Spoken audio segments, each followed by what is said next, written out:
Hi, this is Charles Hoskinson broadcasting live from warm, sunny Colorado. Always warm, always sunny, sometimes Colorado. Today is June 7th, 2022. First, happy birthday to my brother. He's 37 today.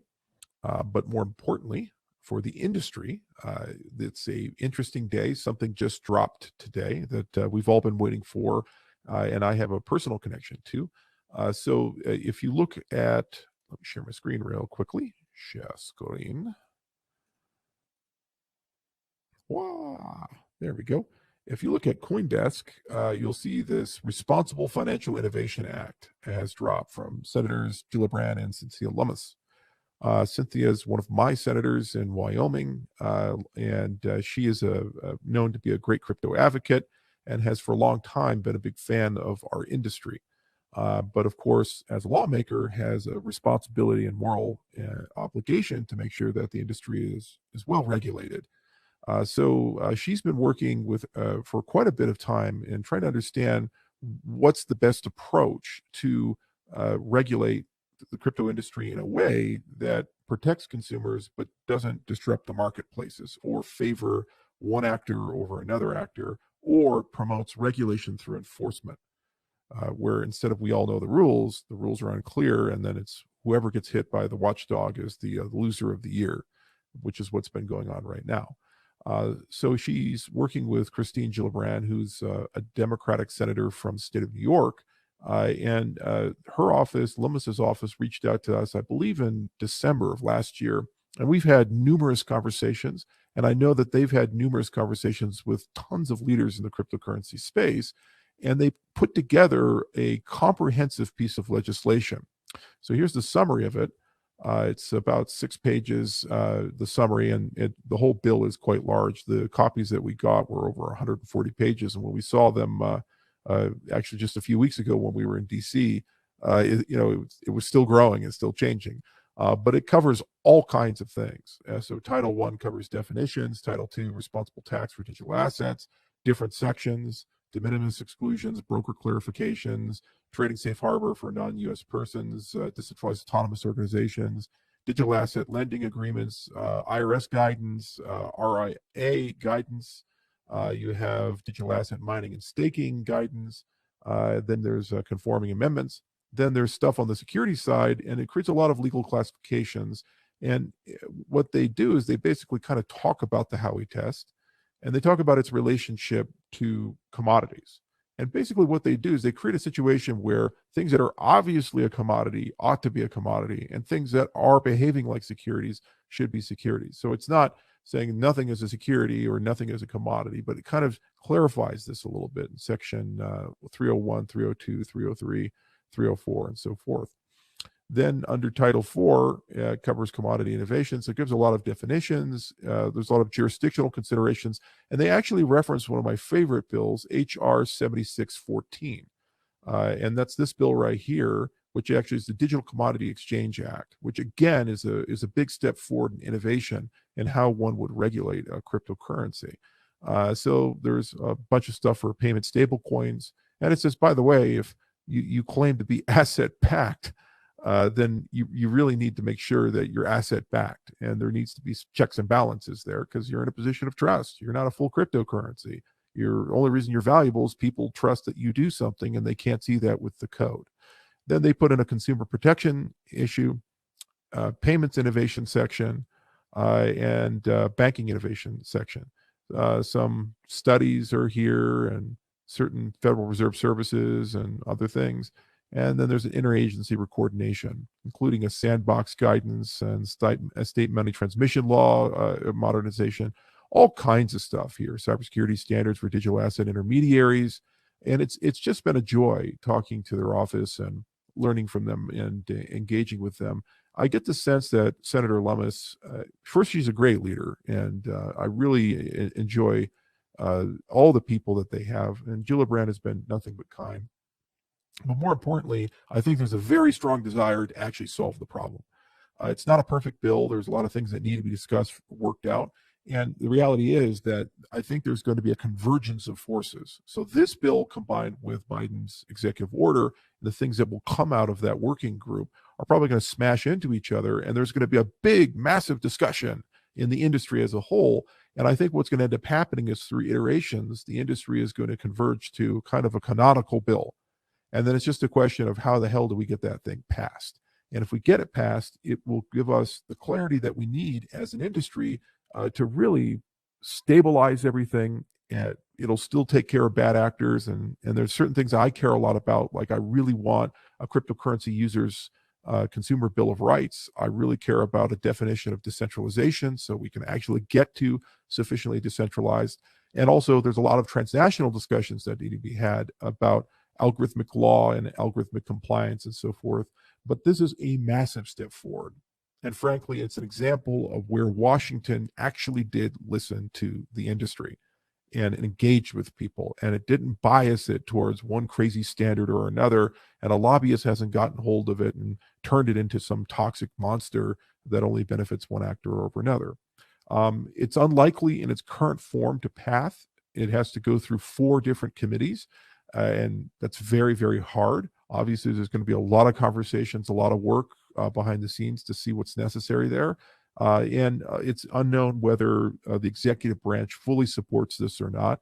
But I do know that there's been conversations between the legislative and executive branch, but I do believe they're waiting for their clarity to come before they have an official position.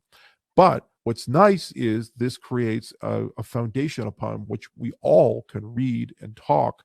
And if you take a look at the links in this video, or just Google the bill name, or take a look at CoinDesk article, you can read it yourself and have your own opinion. And my hope is over the next 12, 24 months, if we all work together, I think we can get to a point where we finally get something passed and then it's done. We actually have a foundation of regulation that's not intrusive, and it allows us to innovate as an industry and be able to build great things as an industry. So it's a thank you to the leadership of Lummis's office and all the people that have been working and support her. I know there's a lot of heroes to get this over the hump, with Tyler Lindholm and many others, and it was a lot of work on their part. Do not underestimate the amount of conversations that they've had, and the difficult back and forth that they've had, and how many lawyers they've had to deal with, and very technical issues, and certainly a lot of conversations with the SEC and CFTC and so forth. And it is now the end of the beginning. There will be some bill that gets passed, if not in this House and Congress, then in another one, but some bill will pass at some point. It depends on the politics, and we'll just see how things go. But we as citizens supposedly are in control of our government. So we have to let our voice be heard and let our voice be known that regulation through enforcement is a terrible precedent and systemically damaging to the industry. You need to have the legislative branch do its job and create the frameworks necessary for us as entrepreneurs to click into. Nothing in this bill would be difficult for me as a company to do anything. We're a software developer. And there's plenty of things that would make our lives a lot easier and make the industry's lives a lot easier and stop costing jobs and innovation to other people. I do think that different bodies need to step up and get highly involved. I've been a big fan of the Commerce Department getting involved, and standards being created through NIST, and NSF programs being used to create big subsidies for foundational research in the space. But all things considered, I'm pretty happy today. And I'm excited to see that Lummis's staff, I think, are going to be at consensus and doing some presentations there. And then we as an industry now have to show up, because they showed up. We asked the lawmakers to come and give us their best ideas. And now it's our job as an industry to go up and read these things and really go deep and have a great conversation. And I think a few more iterations and a few more converging factors, we really can get to something where the United States has the best regulation in the world for cryptocurrencies. And this will lead to the creation of thousands, if not tens of thousands, of high-paying jobs and billions of dollars, if not tens of billions of dollars of economic growth in the very short term. And over the long term, the creation of the next Microsofts and Apples and Googles, but built with decentralized principles. As always, there's a lot more work to do. As always, some people are going to have some issues. As I mentioned before, there was a lot of lobbying from certain Bitcoin maximalists to basically legislate the destruction of their competitors, calling anything but proof of work a security, which was bizarre and counterproductive. But lucky for us, stronger minds prevailed, and we now have a better foundation to stand on. And I think it is a balanced approach as the end of the beginning. So I just wanted to give you guys a little update there and encourage you to take a look at it, read it, get informed about it. I will be at Consensus tomorrow. We're having a giant community event. I think 1,400 people have registered for it. So that's, I think, the largest Cardano community event we've ever done. And then obviously there's a large Cardano booth that will be at Consensus. And a lot of the Cardano core team is there. And a lot of dApp developers are there. Projects are there. So it's going to be a fun time, a very exciting time. And I can't wait to see all of you there.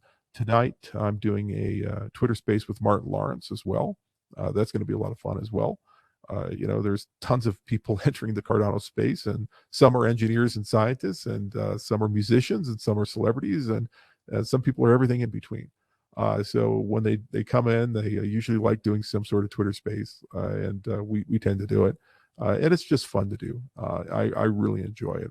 It doesn't take a lot of time and gives people a chance to kind of develop a new perspective and think about things a little differently. I will do an AMA while I'm in Texas, and maybe I'll even do it live at the community event with everybody. We'll see if we can get the AV set up for that so that we can take audience questions in addition to your questions. But 50-50 on that, because it's a huge venue and there's a lot of moving things, and there's so much that we do. I have a 16-page dossier here, all the meetings and things that we're going to. And so everything's looking pretty positive and pretty exciting. It's our engineers are deep in the weeds right now and working real hard on Vossel. Massive amount to do, huge amount of testing to do. After the collapse of Luna, we decided to add an additional test harness to what we're doing, and think really carefully about some things. It's taking a bit more time, but we figured that the abundance of caution is well rewarded these days. So we'll get that out soon, and then you guys will just keep building. It's a great ecosystem. I just did a podcast yesterday with Ledger Live, the guys behind Ledger Live, and they're announcing ADA support for Ledger Live.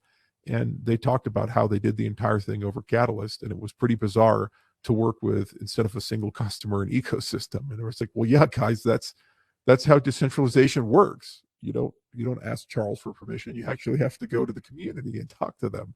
And they're like, yeah, but we're not used to that. Yes, well, maybe these other guys aren't so decentralized then, huh?